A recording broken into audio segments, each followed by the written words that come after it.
Darkfall Unholy Wars gets a new dungeon, Combat Arms releases a new Fireteam operation, and Infinite Crisis adds a new champion to their roster. Hey everyone, I'm Ashlen with MMO Play, and I'm bringing you all that and more this week on MMO News. Darkfall Unholy Wars' new dungeon, the Sinspire Cathedral, is now out. The Sinspire Cathedral is an epic dungeon in its size, difficulty, as well as its undead inhabitants. The lore of this place is quite a downer. At one point the cathedral was a beacon of light where the good ran to escape the bad. Then evil and darkness crept in and corrupted the mind of Sir Davish, a champion of the light. The darkness was so powerful that on his wedding night, he slaughtered the entire congregation, including his bride-to-be. But she didn't go down without a fight. With her last dying breath, she cursed him to roam the corridors of the cathedral for all of eternity. Players will make their way through the Gothic-inspired dungeon in search of the final boss, Sir Davish. This will be no easy task though, thanks to the new dynamic door system, which will require players to perform certain kills to proceed or even escape to the next area. Along the way, players will run into the side boss, Irodok, the highest agent of sin, who is most likely responsible for Sir Davish's downfall. On top of that, the patch also included the clan asset damage protection feature that allows clans to shield their holdings from damage, as well as balance changes to the treasure map drops. A new DLC has crash-landed into Defiance called Arcbreaker. Over a span of 6 missions and 2 side missions, players get to race against dark matter to secure an Arc Brain interface that holds the power to call down Arcfalls. Once obtained, players can travel inside to explore the new environments that come filled with new advanced weapons and, of course, Volge enemies ready to defend them. Amongst these weapons are the plasma-based cold fire weapons and 20 newly discovered advanced weapons that add a little deadly spin to current favorites. Once inside and equipped with newly acquired weapons, it's off to fight the Volge War Master. That is, if enough of you have survived to go in, about 20 of you to be exact. And even if so, let's hope you have what it takes to beat the 7-minute timer. After that, the War Master teleports back to the Volge, but for the lucky few who are successful, some promising goodies await you. The DLC also comes packed with daily and weekly login bonuses, as well as a stylish Volge engineer outfit. With 2013 coming to a close and the new year drawing closer, the time has now come for GameSpot to announce their PC Game of the Year. And that is none other than the demonic fantasy RPG, Path of Exile. This is a pretty big deal, seeing as the game just launched in October. Even though it has been obvious that the development team has been hard at work designing new features and expanding its content. To many, the game is considered the true successor of Diablo 2, having stolen the crown from Diablo 3 with its impressive gameplay and lore.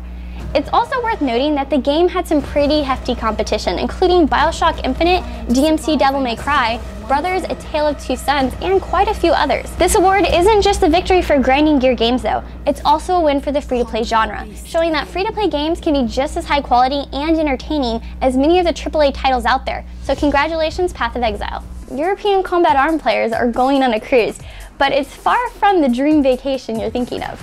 The entire Ocean Alliance cruise has become infected with a devastating virus. Your mission is to board the infected cruise ship to collect virus samples. The new Fireteam map, Operation Infected Ship, will feature new challenges such as fighting off waves of zombies as you try to escape a cabin filled with poisonous gas. To celebrate the launch of the new PvE map, Nexon Europe is holding 2 events. The first is a movie competition that runs from December 18th to January 8th. The event is pretty straightforward. Players are challenged to make an infected ship play movie. 2 winners get to take home Combat Arm hoodies signed by the development team, Nexon Cash, and more.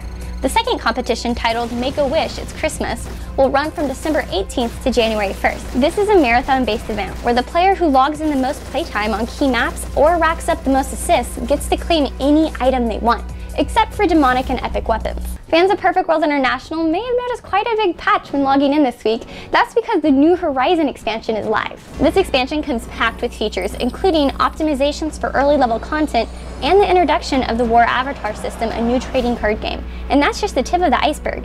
The highlight of this expansion is the new Ascension feature called the Reawakening system. Players can reawake their level 100 plus characters, taking them back in time to experience the world all over, with more stats, better gear, and a higher growth potential. And if that isn't entertaining enough, 2 new zones have been added for players to explore. To help players on their journey, all classes have received some flashy new skills. Infinite Crisis adds the boy wonder Robin to its roster. The melee support rendition is based off of the ever-so-curious Tim Drake, the boy who figured out Batman's identity, and with some convincing from Nightwing, finally became the next Robin. So without further ado, let's get to his skills.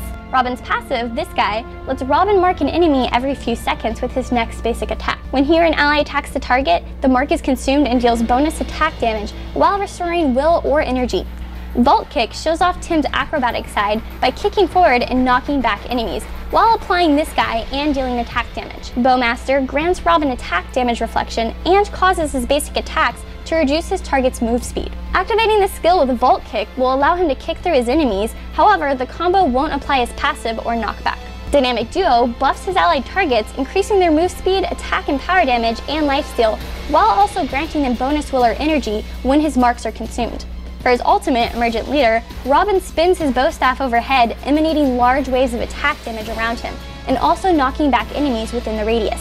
Emergent Leader also buffs the attack and power damage of nearby allies for several seconds, and for each enemy hit, the duration is extended. Robin is best played with a partner that can benefit from his powerful buffs.